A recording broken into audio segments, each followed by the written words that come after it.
Izirhatsha sisemzimkhulu wezorhatsha eJohannesburg siza kuwe sisatshisa nanzi ezijujileko.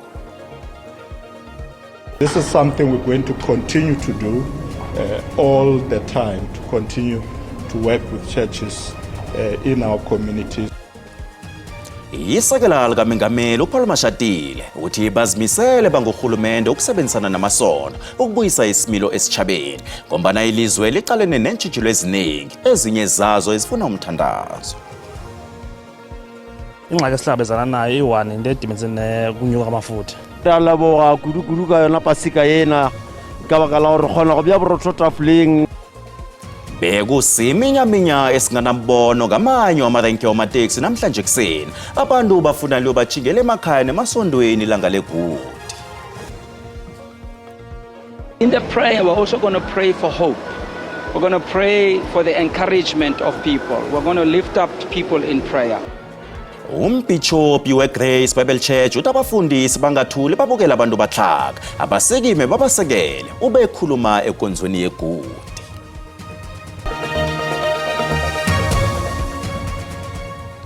Mbukeli siza kuwe ngomoya wesondo njengoba kuyigudi nje sithi kuwe ayivive imkhosi wadla Jesu nanzize sindebeleze igudi ku-SABC1 nami ngithome khona igudini ningibona ngilapha nje ngibawani ngamukele.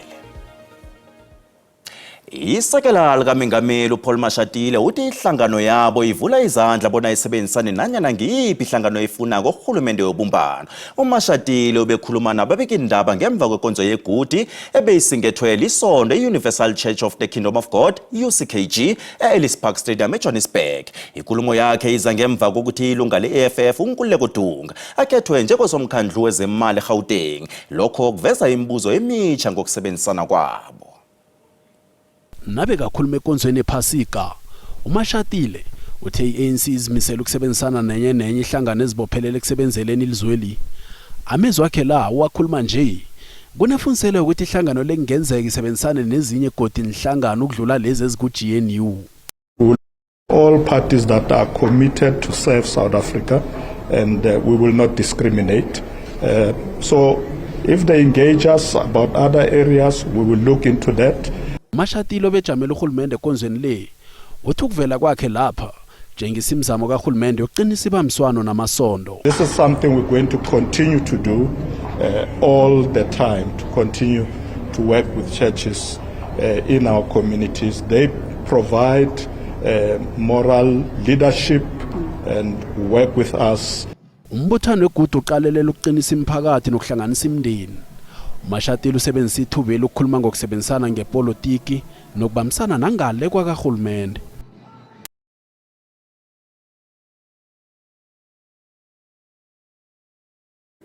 Ugudi uwafikele amlindile amakholwa emasondweni ahlukahlukeneko. eGrace Bible Church umbhishophi wakhona uMusa Sono ukhombela amasondo elizweni lonke bona afake isandla ekusizeni ilizwe ukubuyisa isimilo. uSono uthe umthandazo kufuze kube ngiwo okuhamba phambili ekuqalaneni nendaba yokuhlokeka kwemisebenzi, ubulelesi, ukusetshenziswa kwendakamizwa kunye nokukhohlakala. Ubekhuluma enkonzweni yegudi ebanjelwe eOrlando Amselaretha Stadium eSoweto. Umbikindaba wethu Lerato Magula bekalapho uthe nakabuyako sambiza saphethwe livangeli bonazo sibikela bona beyichisa kangangani inkonzo yegudi.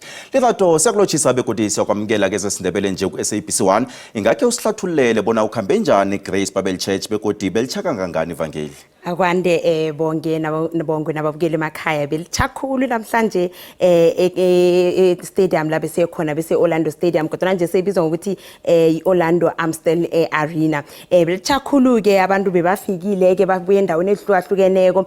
Sikhulumile nabo abanye bathule babuka esifundeni seLimpopo, abanye babuye esifundeni seMpumalanga, abanye bathi babuye esifundeni seGauteng. Babalindawo laba buya kizo khona omunye engikhulume naye wathi ukuthi ubuya kwaMhlanga ePhola ke waqula nengoma bekunabantu babiza abantu estadium waqula nengoma siyathokoza Jesu. Belichakhulu-ke ukuphapha bukela emakhaya isithombe ukuthi bekuchanga ngani ke namhlanje. Into engijabulise khulu bonke ukuthi ngibona abantu abatsha bekunabantu abatsha ke bazile ngobunengi nangikhuluma nabo ke bathule ukuthi bona bayabona ukuthi abantu eminaheni le ababereki bayabona ukuthi kunobulelesi enaheni le nangibabuza ukuthi bazeleni ke bona bayatsho ukuthi bazele uzokuthandaza bathandazela zonke izinto lezo ukuthi eSouth Africa njengoba sicalene nokuthi abantu ababereki sicalene nobulelesi bayasho ukuthi sicalene ne-corruption izinto ezinjalo bathule ukuthi bona babantu abatsha bafuna ukusukuma bathandazele zonke izinto esicalene nazo eSouth Africa. Lapha Lerato sizwabona umbhishophi wakhona uMusa Sono uveza inkulumo yokuthi amasondo angalima indima eqhakatheke kakhulu ukusiza ilizwe ukuceda izenzo eziphambana nokulunga. Ingakho sibeke esithombeni ukuthi bekatsho ukuthina katsho lokho. Iye awabongwe sithena siqeda ukukhuluma ke nabantu abazileko ke e-stadium sakhamba sokukhuluma no Bishop uMusa Sono ke uthile ukuthi amasondo angadlala indima enkulu ukuthi kulwisane nezinto ezicalene nazo eSouth African chijile imraro ezicalene nazo layo la eSouth Africa uthile ukuthi nabangabambana bama South Africa amasondo wonke abambane uthile ubalileke ukuthi amasondo amanye ababalileke ukuthi abambene nawo balile isondo lezesiwa abala neRema Bible Church just ukubala amasondo nyana abalileke uthile ukuthi nabangabambana bamasondo bangakhona ukuthi balwisane nobulelesi eSouth Africa nongasebenzi ukuthi abantu ababereki la eSouth Africa wachoko ukuthi ubawa nabantu njengoba nabo balwisana lokhu bamasondo banabantu emakhaya ukuthi bangenelele ukuthi nakuba nomuntu ukuthi kucekeziwe ekhaya ngene umuntu ekhaya baye emapholiseni baberegisane namapholisa wacho ukuthi kodwana njengoba nje bebathandaza namhlanje bathome namhlanje bongwe njengoba ngu-Friday uyasho ukuthi bazokubathome namhlanje until ngosondarha uthule ukuthi ngosondarha Friday Saturday Sunday ekseni ngabo 10 bazokuhlangana ukuthi bathandaze ubawile ukuthi nabantu emakhaya nabo baberegisane nabo namasondo namapholisa ke bonke.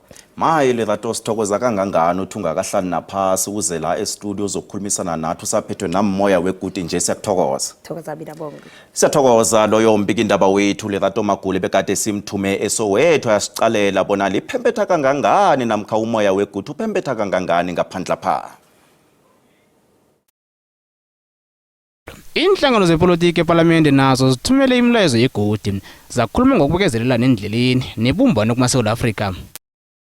It's all of us to live out these values in our daily lives, to show compassion to one another, to strengthen our communities, and to remain hopeful even in the challenging times. At this Easter, reconnect with those around you. Friends.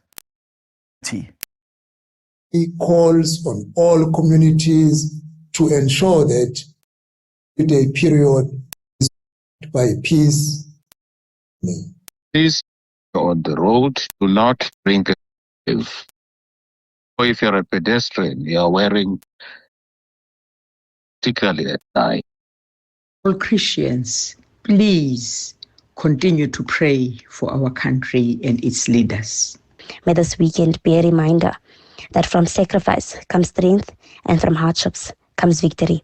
Let us Easter ignite hope in our hearts and courage in our communities. I want to encourage you in this time that as a nation, it may feel like things are difficult, but I'm forever hopeful for our country. I'm forever hopeful for our continent. We hope that this period of renewal will inspire all of us to build a country of justice, of kindness, and of unity. No suffering is permanent. That through unity, resilience, and faith, a new dawn is possible. Easter reminds us that even in hardship, there is always the promise of the new beginnings. We urge every driver, be cautious, be patient, and take the necessary rest when required on the roads. No journey is more important than your life's journey. I know most of you will be traveling to provinces, to continent, to celebrate the Passover. I would like to take this opportunity to wish you a safe travel. And ukhombela ama-South Africa bonyana atshengisa ukuzwelana umusa nethando ngalesi sikhathi. Eastern socio-economic challenges including poverty, unemployment and inequality. This season calls on all in society to embody the values of compassion and care. Bonyana baphephe endleleni. Kusesenjalo Ikwekwezi FM ihlanganyele nekonzo iAFM ngaphansi kwakamfundisi uMP Mogola ekonzweni yegodi ebanjwa qobe eminyaka ngesiqubulo esithi uJesu imvana kaZimu enganasizini. Njengomana lekonzo bengaphansi kwakamasipalato eThemzile hanempumalanga nabajamili bakamasipala ebebadosa phambili mphathi kamasipala uDumsani Mahlangu waphumelela ekonzweni. Baveza ifuneko yokubambisana namasondo ukwakha isimilo ekungisa emphakathini nokuthuthukisa imphakathi. Indlela eziningi zelizweli beziminyene ngenxa yamakholwa achinga emasondweni ngokuhlukahlukana kanabanye bazela emalangeni okuphumula iholiday yegudi. Ngalokhu-ke kulindeleke isiminyaminya endleleni ezihlukahlukeneko zeSouth Africa. Imphathimandla zibeke ilihlo elibukhali endleleni ukuqinisekisa ukuthi wonke umuntu ulandela umthetho wendlela. Ake siqalele ubujamo endleleni zemfunda ngokuhlukana kwazo. Uteng kubika abantu ababili ababhubhileko engozini zendlela embili ezihlukileko. Umuntu omunye ubhubhe endleleni eR57 hlanu kweVanderbilt Park ngemva kokuchayisana kwenkolo yembili ezilayitsha umthwalo. Kanti omunye ubhubhe engozini efanako yenzeke izolo endleleni eM17 hlanu kweN4. Empumalanga umnyango wezokuphepha komphakathi uthi wanelisekile ngobujamo bendlela bekube nje. Uthi akabikwa ingozi ezibabazekako. Umnyango lo uthi kulindeleke ukuthi kube nesiminyaminya endleleni ngosonto nangomvulo. Content because we have not recorded any major crashes. Zivulekile indlela eziphithizela khulu ekufaka hlangana iR71 neN1. Ingidigidi zamalunga wesondo leZCC lekwekwezi nelejuba bezisaraka nokuya emasondweni eMoria lapha abahlanganyela khona. Umengameli uCyril Ramaphosa nabanye abaholi balindeleke ukukhambela umbuthano waqobe eminyaka lo ngosondo. Abathengisi abathengisa endleleni babethe inala. Kudu ka yona pasika yena ka baka la gore khona go bya borotho tafoleng. Tal akunabususo benyawo emarenkeni enithuthi zebangelide. Abakhweli akhange bathwilisa amakhamba indaba okukhuphuka kwentengo embaseli. Abashayeli babethe inala.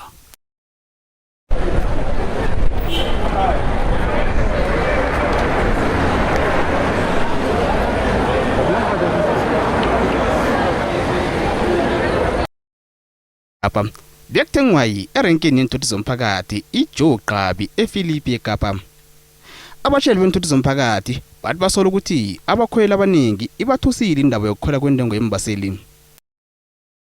Ayiwani into edimenzene kunyuka amafutha ngoba ekugqibeleni abantu abazi ngoba ubuninzi babo nofanisa lonyaka phela bebebaninzi abantu. Langa imphathimandla zisaragela phambili namajima wezokuphepha wamaholiday wegudi ngomnqopho wokwehlisa izinga lababhubhela engozini zendlela nabalimala okubabazekako, ukulandelwa komthetho wendlela zinithuthi zomphakathi nokuqinisa ukubonakala kwamapholisa wendlela endleleni hlangana nokhunye. That we publish, these are not just statistics. These are people's lives. They've got names, they've got surnames. One loss of life is a loss to many. We really need to make sure that we even have zero at the end of the campaign. Zibendlela bakhonjela ukuthi bahlela amakhamba abo ngefanelo babekezelela nendleleni begodu bathatha inqundo eziphephileko nabasendleleni. Kubanjwe abantu abama-32 beZimbabwe abakanamaphepha ukuba selizweneli ekubalwa hlangana nabo nabentwana. Abantwana batholakele ngebhesini ejanyiswe endleleni N1 hlanu kweBloemfontein izolo ebusuku. Imphathimandla zithi ibhesi leyo beyiya eKapa nayiza kukhutshwa endleleni. Amapholisa ebeka sejimeni lokwelusa indlela. Usomkhandlu wezokuphepha komphakathi nezokuthutha eFree State uJabu Mbalula uthi batsho bekunamasana amanye wawo anenyanga ezine ubudala. Very bad, and not just bad, but traumatic situation. Because now we are at a point where some of the children have got to be separated with their mothers. As you can hear in the background, that there's a lot of cries. But unfortunately, we have to implement the law. So the mothers will be detained, and the children will be taken to the places of safety. And the question is, how did they cross the border? Then you'll hear stories, no, I picked them up in Mosin. And these are minors, age 5, age 7. How do they travel alone to reach Musina and then you find them on the other side. Still, they don't even understand that it's still illegal. They're reporting as if it's normal to you and say, no, I got them in Musina. Then if they were in Musina, where's the birth certificates if they are South Africans? So these are the challenges that we are faced with as government to say we really need to work hard. Nasibuya Entolo. We heard that the army is going to come in, and today it finally happened. And I think already we feel that kind of freedom, and that's good enough, most especially over the Easter weekend. Amajoni afike ngendlovu yangena eGqeberha zifumana sabambe isithongwana inlelesi netshatokazi lendakamizwa kwalila insi.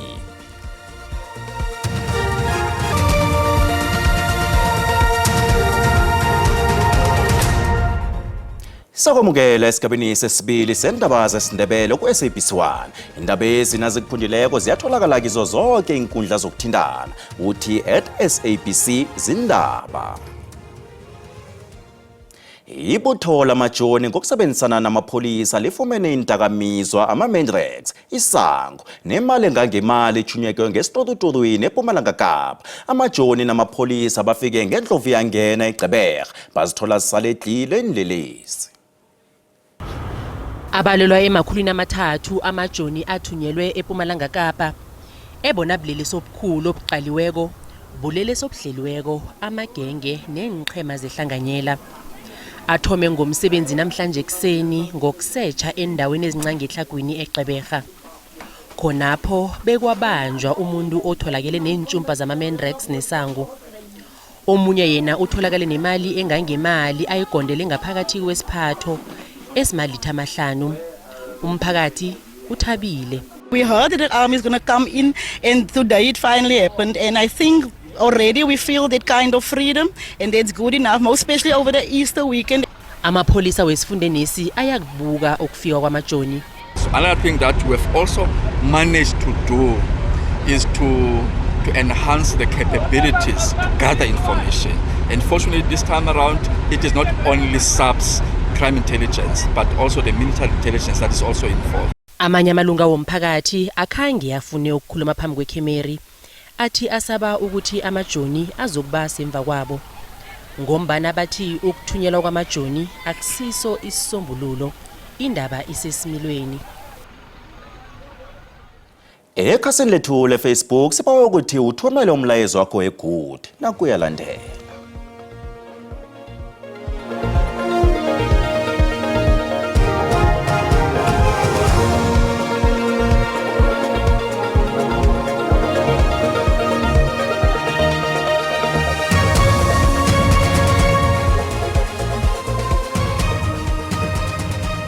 Imamele kwiredio ukuthi xa bathola bakuyabahola endleleni, abambileyo bahambe kahle babiye kahle.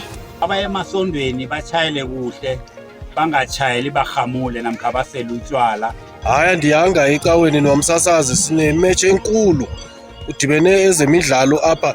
Ngizongena inkonzo zantambama kuze kushaya isonto. Sesibuya khona esontweni ngoba nje siphethe iBhayibheli, sibuya khona sikhonze kahle kakhulu, bekumnandi, sibe nelanga elimnandi kakhulu.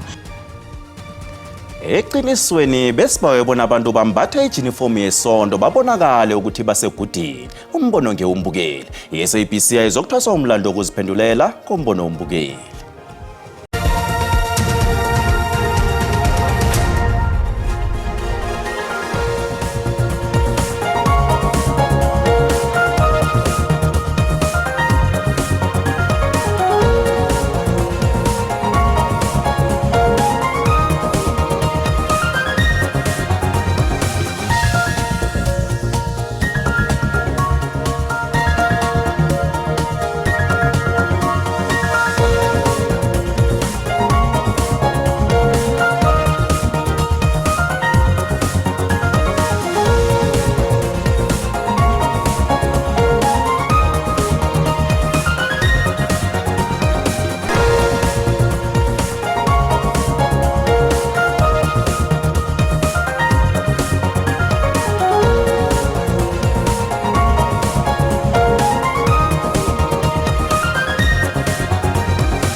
Ziphelela lapha zanamhlanje kulandela zesizulu ngesimbi yekhomba nilicedelele kamnandi ilanga legudi nami ngisabuyela khona. Kukhubongile.